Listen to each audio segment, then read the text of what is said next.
तो आज बहुत ही महत्वपूर्ण टॉपिक की बात करेंगे। अशोक के जो 14 शिलालेख मिले हैं उनमें क्या विषय वर्णित है।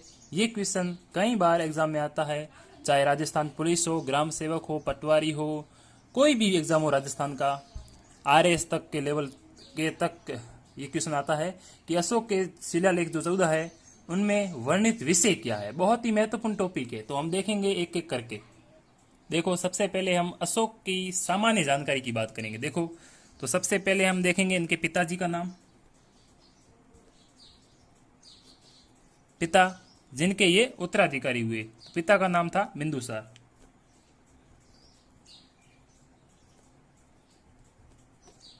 ठीक है। 2 नंबर आता है माता का नाम, माता का नाम था सुब्रदांगी।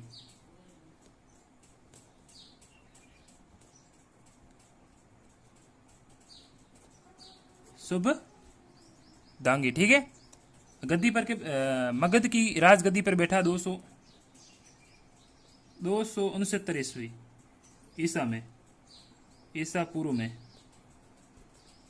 में मगध का राजा बना। ठीक है। राजगद्दी पर बैठने के समय अशोक अवंती का राज्यपाल था। तो देखो, राजा बनने से पहले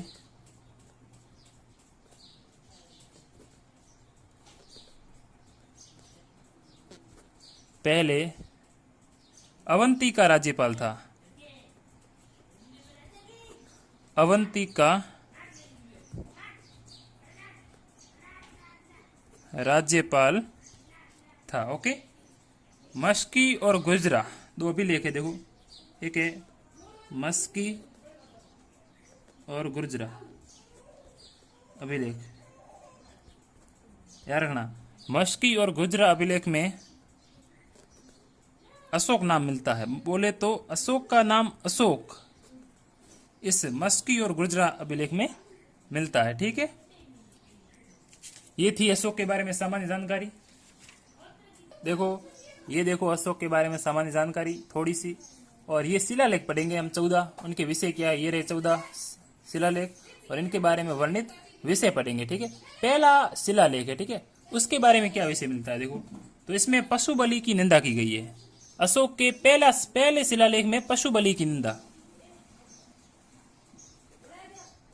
पशु बलि की निंदा की गई है। ओके। पहले शिलालेख में पशु बलि की निंदा की गई है। ठीक है। दूसरे में है, दूसरे शिलालेख में मनुष्य और पशु दोनों की चिकित्सा व्यवस्था का उल्लेख है ना। मनुष्य व पशु की चिकित्सा व्यवस्था का वर्णन करना। पहले शिलालेख का विषय है कि पशु बलि की निंदा की गई है। दूसरे शिलालेख का विषय है कि मनुष्य व पशु की चिकित्सा व्यवस्था का वर्णन किया गया है। ठीक है। तीसरे शिलालेख में कहा गया है कि राजकीय अधिकारियों को यह आदेश दिया गया है कि वह हर 5वें वर्ष नगर का दौरा करे। ठीक है। दौरे पे जाना मतलब वो भ्रमण करने जाना। ठीक है। तो तीसरे शिलालेख में कहा गया है कि इसमें राजकीय अधिकारियों, तो देखो हम लिखेंगे राजकीय अधिकारियों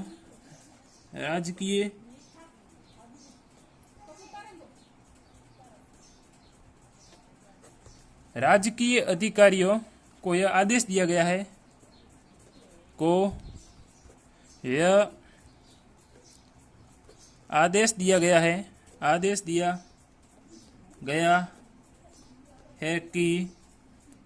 कि वह हर 5वें वर्ष दौरे पर जाए। दौरे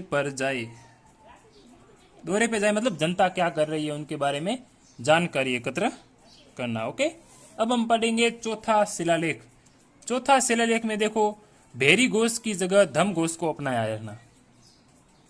चौथे शिलालेख में अशोक ने भेरी घोष से धम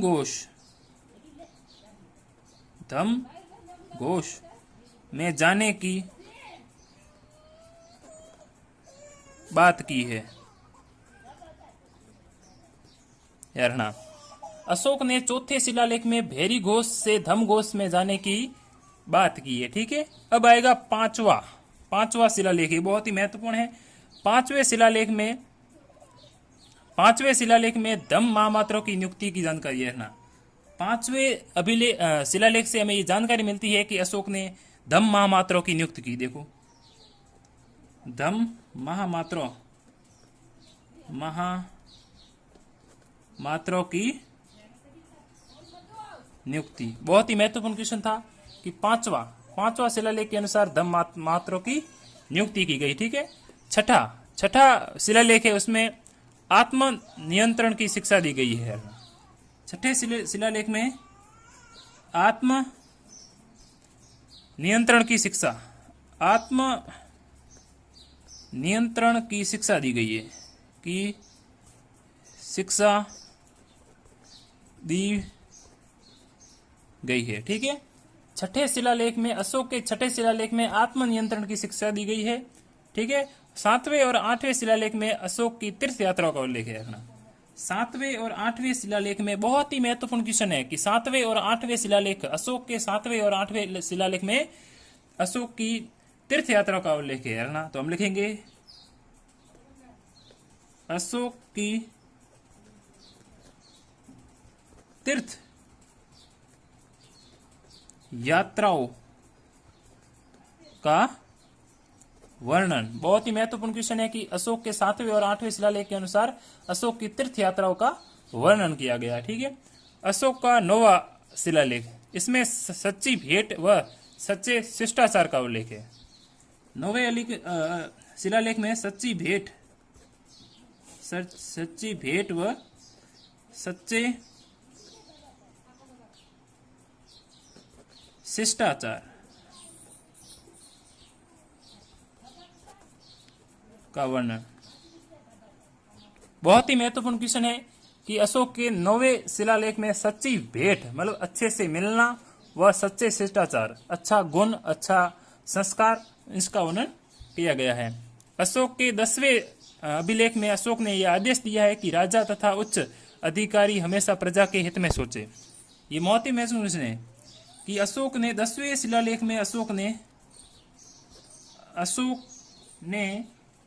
आदेश दिया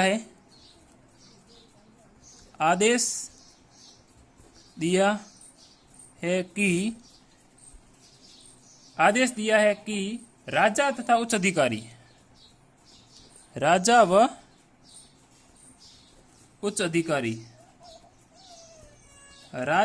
उच्च अधिकारी प्रजा के हित में कार्य करेंगे या प्रजा के हित में सोचेंगे, प्रजा के हित में कार्य करेंगे व प्रजा के हित में सोचेंगे। ठीक है, सोचेंगे बहुत ही महत्वपूर्ण क्वेश्चन है। यहां से क्वेश्चन आरएस तक आते हैं, बहुत ही महत्वपूर्ण। देखो, हम बात करेंगे अशोक के 11वें शिलालेख की। ठीक है, 11वें शिलालेख में अशोक ने धम की व्याख्या की है। ठीक है, तो 11वें में हम लिखेंगे धम की व्याख्या। अशोक ने धम की व्याख्या की है। ठीक है, 11वें शिलालेख में अशोक ने धम की व्याख्या की है।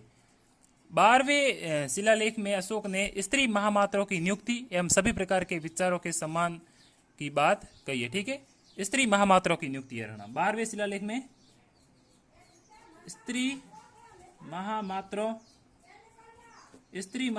की नियुक्ति, स्त्री महामात्रों की नियुक्ति की बात की है वह सभी प्रकार के विचारों के सम्मान की बात की है। सभी प्रकार के विचारों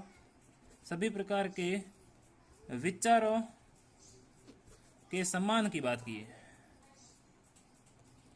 के सम्मान की बात की।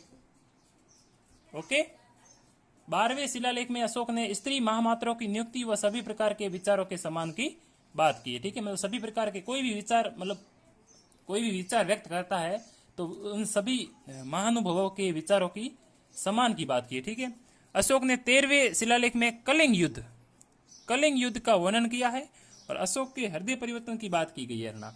जब कलिंग का युद्ध 261 ईसा पूर्व में हुआ, तब इस कलिंग युद्ध में अशोक ने जब इतना बड़ा नरसंहार देखा तो उसका हृदय परिवर्तन हो गया।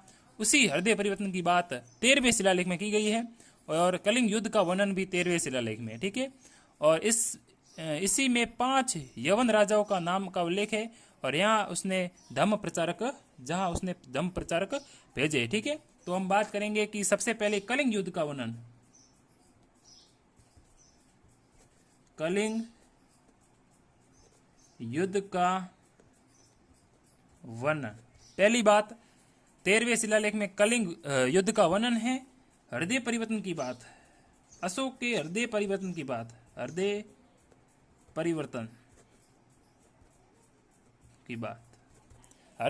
यानी जब कलिंग का युद्ध हो रहा था तो इतना सारा नरसंहार जब अशोक ने देखा तो अशोक ने भेरी घोष के स्थान पर धम्म घोष को अपनाया। वो भी 13वें शिलालेख में उल्लेख है। ठीक है, और 13वें शिलालेख में 5 यवन राजाओं का नाम उल्लेख है। 5 यवन राजाओं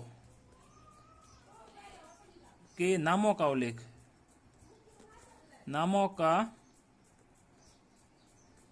नामों का उल्लेख भी 13वें शिलालेख में है, जहां पर 5 यवन राजाओं के बारे में उल्लेख है, जहां पर अशोक ने धम्म प्रचारकों को भेजा था। ठीक है, अशोक का अंतिम एवं 14वां शिलालेख जो है उसमें अशोक ने जनता को धार्मिक जीवन बिताने के लिए प्रेरित किया है।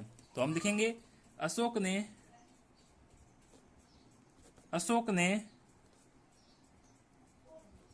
जनता को धार्मिक जीवन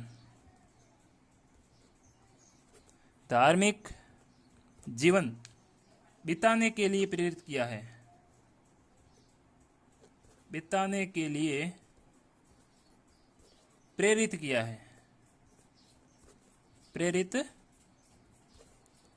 किया है। ठीक है, महत्वपूर्ण बात थी अशोक के बारे में, हमने 14 शिलालेखों के विषय के बारे में बात किया। ठीक है, मिलते हैं अगले वीडियो में, तब तक के लिए धन्यवाद।